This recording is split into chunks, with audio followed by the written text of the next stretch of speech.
Selfie तरी घेतले आला आला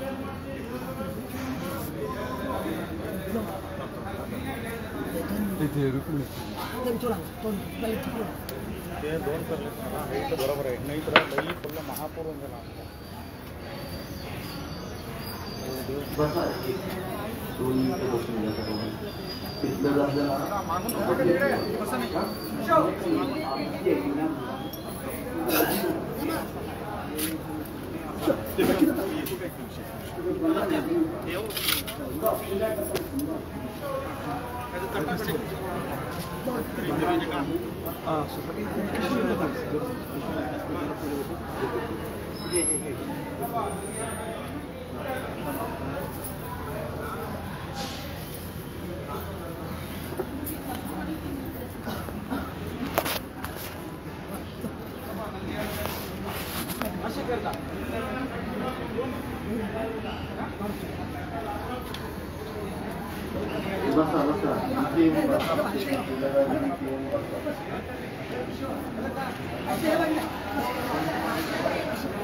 आपण हे ज्ञानेश्वरीचं पारायण करतो.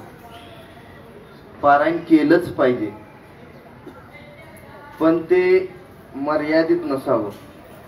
म्हणजे फक्त इथं कार्यक्रम चालू आहे म्हणून ज्ञानेश्वरी वाचावी असा काही नियम नाही. वारकरी झालं, गळ्यामध्ये पवित्र तुळशीची माळ घातली, पांडुरंगाचे भक्त झालो की ज्ञानेश्वरी रोज वाचली पाहिजे. नाही आपल्याला वेळ मिळत, 5 ओव्या रोज वाचल्या पाहिजेत, नित्यनेमाने वाचल्या पाहिजेत, न चुकता. गात्याचं पारायण रोज 5 अभंग वाचलेच पाहिजेत. पण वाचायचे का? ज्ञानेश्वरी का वाचायची? आता तुम्ही मला सांगा, वर्षभर तुम्ही काम करतच असतात, परंतु हे 5 दिवस तुम्ही इथे येता, ज्ञानेश्वरीचं पारायण करता. वर्षभर काम करण्यासाठी लागणारी जी पॉझिटिव्ह एनर्जी आहे ही या 5 दिवसामध्ये आपल्याला मिळत असते. त्यासाठी ज्ञानेश्वरी वाचायची. संत वाङ्मयामध्ये असं म्हटलेलंच आहे, भाव धरून या वाचे ज्ञानेश्वरी, कृपा करी हरी तयावरी. त्या भगवान परमात्म्याच्या कृपेस प्राप्त व्हायचं असेल तर आपण ज्ञानेश्वरी वाचलीच पाहिजे, रोज वाचली पाहिजे. त्यावेळी त्या भगवान परमात्म्याची कृपा आपल्यावरती होत असते. नाथ महाराज आपण बघितले नाहीत, तुकोबाराय आपण बघितले नाहीत, ज्ञानोबाराय आपण बघितले नाहीत, निळोबारायही आपण बघितले नाहीत.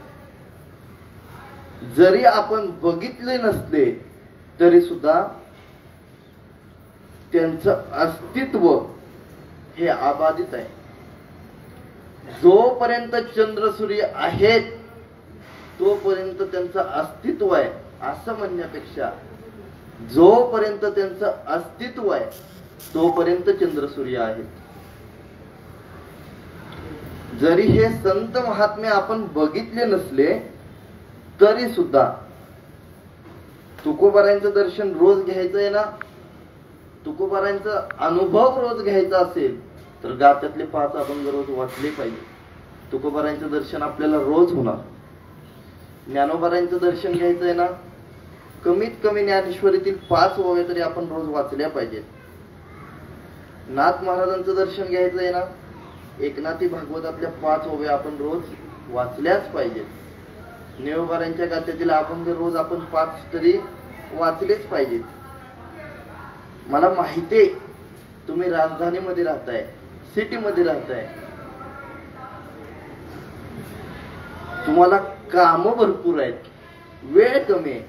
परंतु जर रोज नित्य नियमाने हे वाचन जर केलं तर अर्धा तास सुद्धा या वाचनाला लागणार नाही. आणि रोजचा जर अर्धा तास जर वेळ काढला त्या भगवान परमात्म्यासाठी, जो नरदेह या भगवान परमात्म्याने आपल्याला दिलेला आहे, दान दिलेला आहे, त्या दान दिलेल्या देहाचा सदुपयोग आपल्याकडून झाला पाहिजे. त्यासाठी ज्ञानेश्वरी रोज वाचली पाहिजे. वाचेल जो कोणी जनी त्यासी लोटांगणी. जोग महाराज संस्थेचे एक जुने गुरुवर्य ज्यांनी आपलं संपूर्ण आयुष्य विद्यार्थ्यांना ज्ञानेश्वरी सांगण्यामध्येच घालवलं. शेवटच्या श्वासापर्यंत त्यांनी जर संस्थेमध्ये काय केलं असेल ते म्हणजे फक्त ज्ञानेश्वरीची सेवा आणि सेवाच. संपूर्ण आयुष्य विद्यार्थ्यांना ज्ञानेश्वरी सांगण्यातच घालवलं. ते म्हणजे विठ्ठल बाबा घुले, विठ्ठल महाराज घुले. ते विनोदाना असे म्हणायचे, ज्यांच्या घरी आहे ज्ञानेश्वरी आणि तुकाराम महाराजांची गाथा त्यांच्या चरणी तुम्ही ठेवा माथा, आणि ज्यांच्या घरी नाही ज्ञानेश्वरी आणि तुकाराम गाथा त्यांना तुम्ही घाला 2 लाथा. हे आता तुम्हीच म्हणा. आता विठ्ठल बाबा म्हणायचे ज्ञानेश्वरीचं पारायण आपण रोज केलं पाहिजे. रोज 5 ओव्या तरी वाचल्या पाहिजेत. रोज 5 ओव्या वाचल्याच पाहिजेत. आमचे संजय महाराज सांगतात वेळूकर, आपल्याला कुठलीही अडचण आली असेल त्यावेळी भावनेनं तो ज्ञानेश्वरी ग्रंथ पुढे ठेवावा. त्या ग्रंथाचं दर्शन घ्यावं. दर्शन घेतल्यानंतर जी काही अडचण आहे या ग्रंथाचं जे पान आपल्याकडून उघडेल ते पान आपण उघडावं. आणि आपल्या अडचणीचं उत्तर या ग्रंथात मिळणार का, तर 100% मिळणार. त्यात कोणतीच शंका नाही. ज्ञानेश्वरीचं पारायण आपण रोज केलं पाहिजे. रोज वाचलीच पाहिजे. ज्ञानेश्वरी वाचली तरच आपण वाचू. ज्ञानेश्वरी वाचलीच पाहिजे. अजून सुद्धा आळंदीमध्ये आजन वृक्षाच्या खाली कितीतरी अशिक्षित लोक आहेत. ते ज्ञानेश्वरी ग्रंथ घेऊन त्या आजन वृक्षाच्या खाली बसलेले असतात. वाचा येत नाही महाराज त्यांना. परंतु वाचायला जरी येत नसलं त्यांचा भाव या ग्रंथावरती असतो. ते तिथं बसतात आणि फक्त त्या ज्ञानेश्वरीवरून बोट फिरवतात. ज्ञानेश्वरीवरून बोट फिरवतात. हळूहळू त्यांना वाचायला येऊ लागतं. ही या ग्रंथाची कृपा आहे. आमच्याकडे एक फार विद्वान कीर्तनकार आहेत. जन्मताच अंधपण आहे त्यांना. मुकुंद काका जाट देवळेकर जन्मताच अंध आहेत, पण त्यांची संपूर्ण ज्ञानेश्वरी पाठ आहे.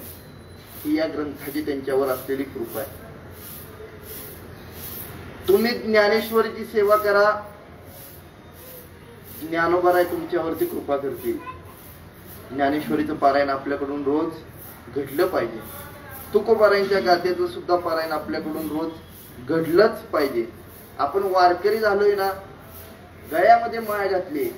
जर आपल्याला हे नित्यनेम करायचे नसतील तर मग गळ्यामध्ये माळ घातली काय आणि एखाद्या देवळाच्या खुंटीला माळ लावली काय? एकच झालं ना. वारकरी झालं की मग त्याची साधना आली आणि ती साधना आपल्याकडून घडलीच पाहिजे. आणि आपण सुरुवात साधनेला केली की मग ते आपली साधना घडवून घेतात, पूर्ण करून घेतात. का तर 100% पूर्ण करून घेतात. आपण जे ज्ञानेश्वरीचं पारायण करतो, पारायणाला सुरुवात करण्यापूर्वी आपण मंगल करत असतो. मंगल करत असताना आपण काय करतो तर पहिल्यांदा ज्ञानोबारायांचा अभंग म्हणतो, पाहे पा ध्वजेचे फिरवून. मंगल का करायचं? मंगल करण्याची कारण काय? पहिलं कारण असं आहे मंगल करण्याचं, ती जुन्या लोकांनी घालून दिलेली पद्धत आहे, त्यामुळं मंगल करायचं. कारण आपला नेम आहे असा, जुनं जे चालत आलंय ते काय मोडायचं नाही आणि नवीन काय चालू करायचं नाही. जुन्या ज्या पद्धती आहेत त्या आपण जोपासायच्या. जुन्या लोकांनी पद्धत घालून दिली, ग्रंथ सांगण्यापूर्वी, ग्रंथाचं पारायण करण्यापूर्वी मंगल केलं पाहिजे. मंगल मंगल म्हणजे नेमकं काय तर त्या भगवान परमात्म्याचं नामस्मरण केलं पाहिजे. कीर्तनामध्ये पण आपण कीर्तनाला सुरुवात करतात, बोलायला सुरुवात करतात, प्रथमतः ते मंगल करतात, पांडुरंगाला नमन करतात ना, आणि परत कीर्तनाला सुरुवात करतात. मंगल केलंच पाहिजे, पहिलं कारण. दुसरं कारण ते म्हणजे असं, मंगल का करायचं तर मंगल करायचं का याचं दुसरं कारण असं आहे, ज्यावेळी एखादा ग्रंथकार एखादा ग्रंथ लिहायला घेतो, त्या ग्रंथाचं पूर्ण काम सिद्धीत जावं त्यासाठी मंगल करावं. त्या ग्रंथाचं संपूर्ण पारायण सिद्धीत जावं त्यासाठी मंगल हे केलंच पाहिजे. असो, साधना वारकरी झालाय की मग आपल्याकडून ती साधना घडलीच पाहिजे. आमच्या गुरुकुलामध्ये अजून असे काही विद्यार्थी आहेत, ते रोज न चुकता 100 माळा जप करतात. श्रीराम नामाचे 100 माळा रोज जप करतात आणि मग जेवण करतात. वारकरी झालो की साधना ही घडलीच पाहिजे. चला, सुंदर अशा आपण 18व्या अध्यायाचं पारायण केले. पारायण सुंदर पद्धतीने पार पडलं. ज्ञानेश्वरी ग्रंथाची सांगता झाली. सर्वांनी आता जप घ्यायचा आहे ना, जप घ्यायचा. जप झाल्यानंतर आरती होईल. आरती झाल्यानंतर सर्वांनी ग्रंथाचं दर्शन घ्यायचं आहे. दर्शन घेतल्यानंतर तो नारळ आहे ना, तो तिथं ग्रंथापाशी फोडा आणि त्याचा सर्व प्रसाद इथं असलेल्या सर्व लोकांना द्या. करा जप.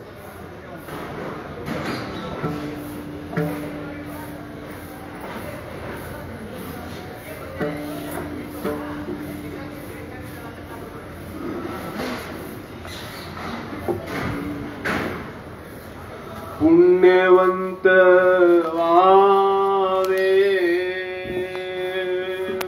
पुण्यवंत व्हावे, घेता सज्जनाचे नावे, घेता सज्जनांची नावे, घे माझे वाचा तुटी, निघे माझी वाचा तुटी, महालाभ पुकासाठी, महालाभ पुकासाठी, विश्रांतीचा ठाव, विश्रांतीचा ठाव, पायी संताची आबाव, पायी संतांची आबाव, गे माझे वाचा तुटी, गे